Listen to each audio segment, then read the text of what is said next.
अवकाळी पाऊस आणि गारपिटीच्या बातम्यांना बुलेटिनची सुरुवात आपण करणार आहोत। ऐन सणासुदीच्या दिवसात राज्यातल्या वेगवेगळ्या भागांमध्ये अवकाळी पावसानं चांगलंच झोडपून काढलंय आणि त्यामुळे शेतकऱ्यांच्या उत्साहावर विरजण पडलंय। तर हातातोंडाशी आलेली पिकं डोळ्यादेखत नष्ट होताना पाहून शेतकऱ्यांवर आभाळ कोसळल्याची स्थिती आहे। 5 ते 8 मार्च दरम्यान राज्यात विदर्भ, मराठवाड्यासह अनेक ठिकाणी मुसळधार पावसाची शक्यता वर्तवण्यात आलेली होती। त्यानुसार कालपासूनच संभाजीनगर, नाशिक, अहमदनगर, ठाणे, रायगड आदी भागात पावसाची रिपरिप सुरू झाली आहे। तर ग्रामीण भागात अनेक ठिकाणी विजांच्या कडकडाटासह मुसळधार पाऊस झालाय। अवकाळी पावसामुळे गहू, द्राक्ष, हरभरा, कांदा आणि केळी या पिकांचं नुकसान झालंय। काढणीला आता आलेला गहू जो आहे तो अवकाळी पावसामुळे आडवा झालाय, तर शेतातला हरभराही पावसात भिजलेला आहे। आधीच कांदा उत्पादक शेतकरी अडचणीत आहेत, त्यात पावसामुळे त्यांच्या शेतातला कांदा आता कुजण्याची शक्यता आहे। हमखास उत्पन्न मिळवून देणारी संत्री सुद्धा झाडावरनं गळू लागलेली आहेत। अवकाळीच्या दणक्यानं रब्बीच्या पिकांवर संक्रांत आली आहे। अशा अवस्थेत जगायचं तरी कसं असा प्रश्न बळीराजाला पडलाय।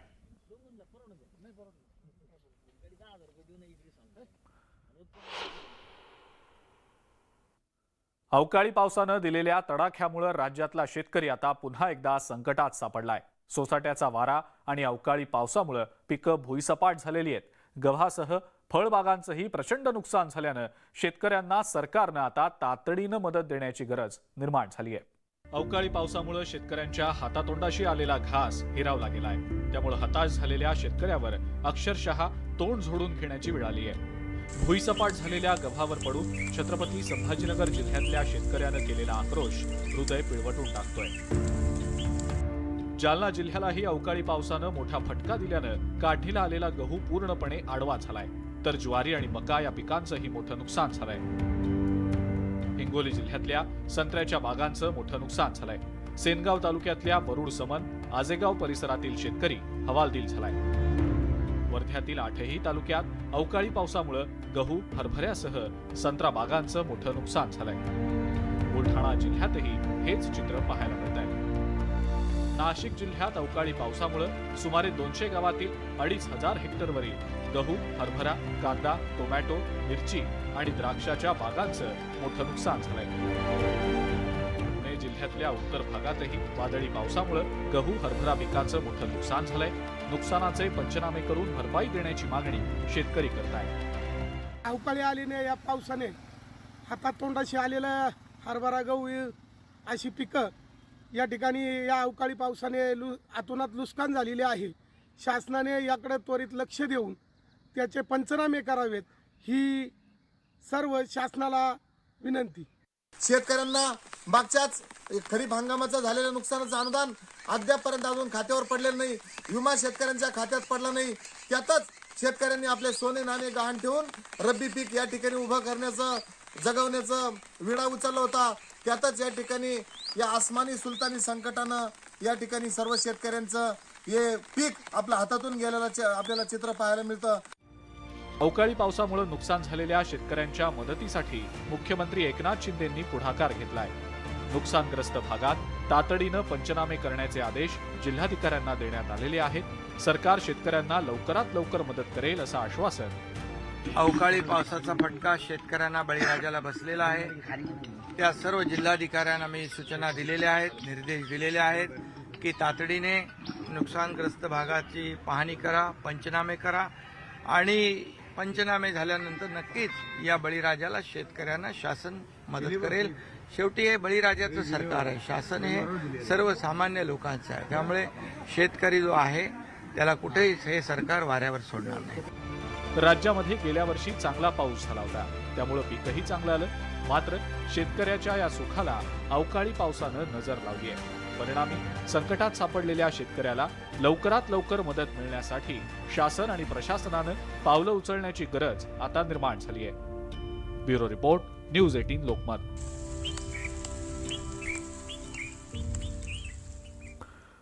राज्यातल्या वेगवेगळ्या भागांमध्ये अवकाळी पाऊस झालाय। गारपिटीमुळे झालेल्या नुकसानग्रस्त भागात 2 दिवसात महसूल विभागातर्फे पंचनामे पूर्ण केले जाणार असल्याचं समजतंय।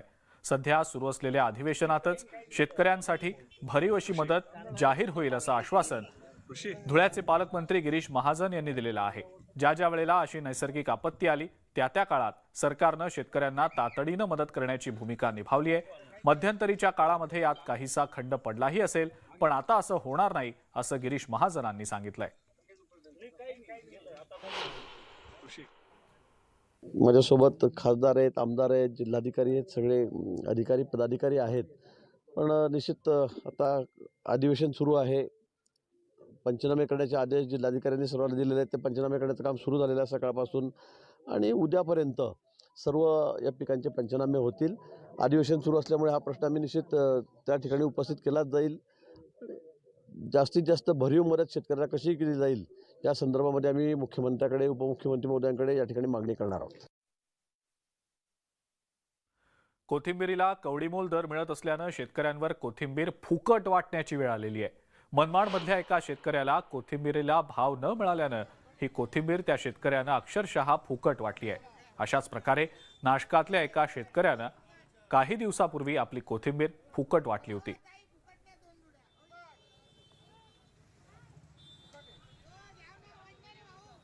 राज्यामध्ये अवकाळी पावसामुळे शेतकऱ्यांचं प्रचंड नुकसान झालं असून याबाबत भरपाई देण्याची मागणी विधानसभेत करणार असल्याचं विरोधी पक्षनेते अजित पवारांनी म्हटलंय। ते नगरमध्ये बोलत होते। शेतकऱ्यांना वाऱ्यावर सोडल्याची टीका त्यांनी शिंदे फडणवीस सरकारवर केलेली आहे। एका आडत व्यापाऱ्यानं कांदा शेतकऱ्याला 2 रुपयांचा चेक दिला म्हणून त्यांनी त्याचा परवाना निलंबित केला। तू 2 रुपयांचा चेक दिला आणि आमची बदनामी झाली म्हणून त्याला निलंबित करण्यात आलं असंही अजित पवार म्हणाले।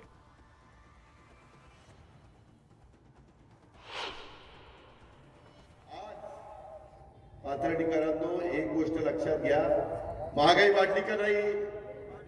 वाढली। तुमच्या माझ्या शेतकऱ्यांच्या खताच्या किमती वाढल्या का नाही? वाढल्या। तशा पद्धतीनं पिकांच्या किमती वाढल्या का नाही? वाढल्या। गॅस सिलेंडर युपीएच्या काळात केवढ्याला होता, आता केवढ्याला झालाय, त्याच्याबद्दल उत्तर देत नाही। बेरोजगारांची संख्या वाढली। आज कुठेही गेल्यानंतर एवढे तरुण तरुणी भेटतात, दादा भरती कधी होणार? 75,000 लोकांची भरती करायचं जाहीर केलं। आज 8-9 महिने होत आले ना, का भरती थांबली? कुणी अडवलंय? का करत नाही भरती? त्याचंही उत्तर त्या निमित्तानं देत नाही। पुढेही मुख्यमंत्री झाल्यानंतर पहिले 1 महिना 2 महिने फार तर मंत्रिमंडळ विस्तार करत नाही। आज 8 महिने झाले, 42 लोक घेता येतात। घेतली किती? 20 लोक, 22 लोक कमी आहेत। 22 लोक कमी असल्यावर महाराष्ट्रातल्या विकास कामावर परिणाम होणार नाही। पालकमंत्री एकेका जिल्ह्याला, एकेका पालकमंत्र्याकडे 2-2, 3-3, 4-4 जिल्हे, अहो काही पालकमंत्र्याकडे 6 जिल्हे, कसं काम करणार? राजकारणामध्ये त्रास देणाऱ्या सगळ्या विरोधकांना माफ केल्याचं उपमुख्यमंत्री देवेंद्र फडणवीसांनी जाहीर केलंय। धुळवडीच्या निमित्तानं आयोजित केलेल्या एका कार्यक्रमामध्ये त्यांनी विरोधकांना झालं गेलं सर्व विसरून जाण्याचं आवाहन केलं। एकेकाळी आपण बदला घेण्याची भाषा केली होती, पण आता सगळं वैर होळीच्या आगीमध्ये स्वाहा केल्याचंही त्यांनी सांगितलं। दुसरीकडे वर्षाच्या 365 दिवस शिमगा करणाऱ्या नेत्यांनाही त्यांनी सबुरीचा सल्ला दिलाय। 365 दिवस शिमगा करण्यापेक्षा एकच दिवस शिमगा साजरा करा असा टोला त्यांनी संजय राऊतांचं नाव न घेता लगावलाय।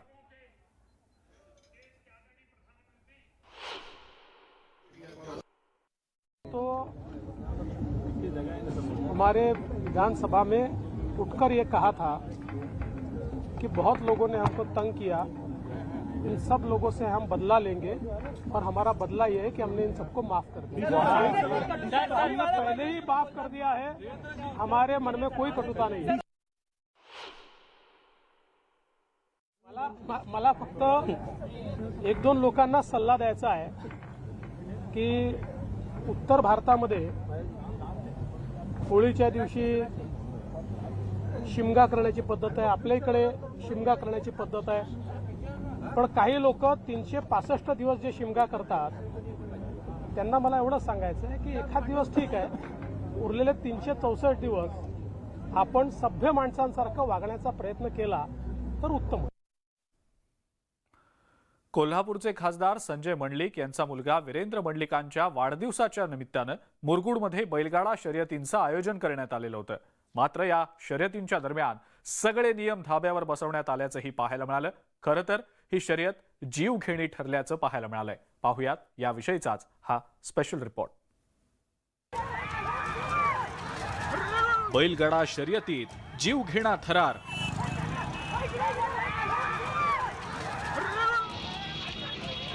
बेफाम बैल आणि भरधाव गाडा.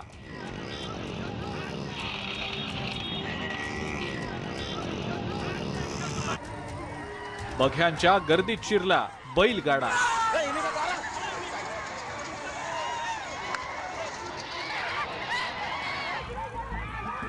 बैलगाडा शर्यतीत नियम धाब्यावर.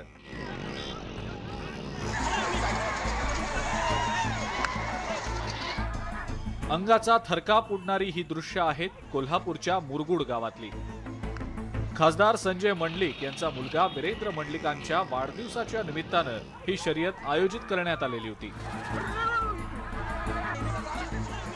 मात्र या शर्यतीत 3 वेगवेगळ्या अपघाताच्या घटना घडल्याचं पाहायला मिळालंय.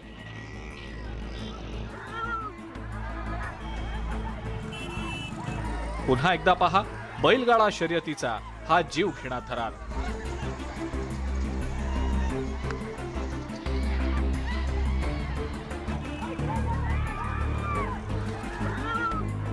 कधी बैलगाडा प्रेक्षकात शिरलाय तर कधी प्रेक्षकांचाच अतिउत्साहीपणा अंगाशी आलाय.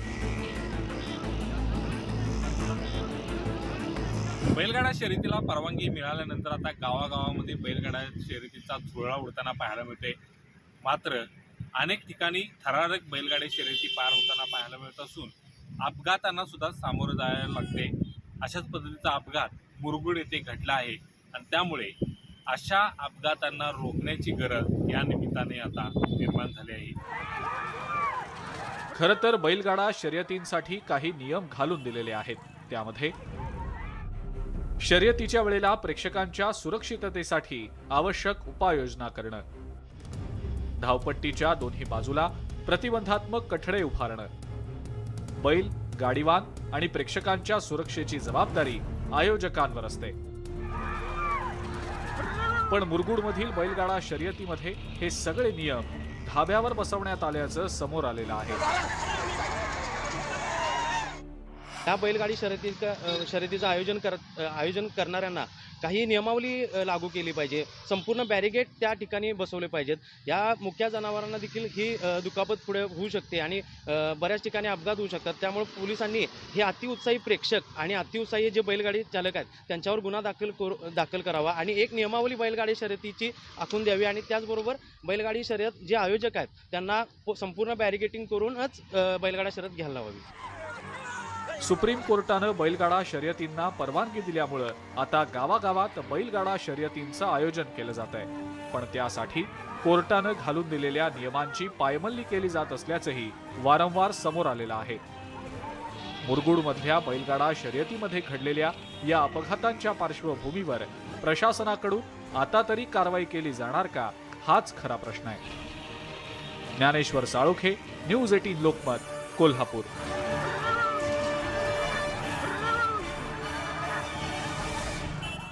ब्रेकनंतर आपल्या सगळ्यांचं पुन्हा एकदा स्वागत. राज्यामध्ये सगळीकडे धुळवडीचा मोठा उत्साह पाहायला मिळतोय आणि यामध्ये राजकीय नेते देखील मागे नाहीयेत. मुख्यमंत्री एकनाथ शिंदेंनी ठाण्यामध्ये त्यांच्या निवासस्थानी धुळवडीचा आनंद लुटला. यावेळेला संपूर्ण शिंदे कुटुंब हजर होतं. तर दुसरीकडे उपमुख्यमंत्री देवेंद्र फडणवीसांनी मुंबईतल्या वांद्रे इथं धुळवड साजरी केली आहे.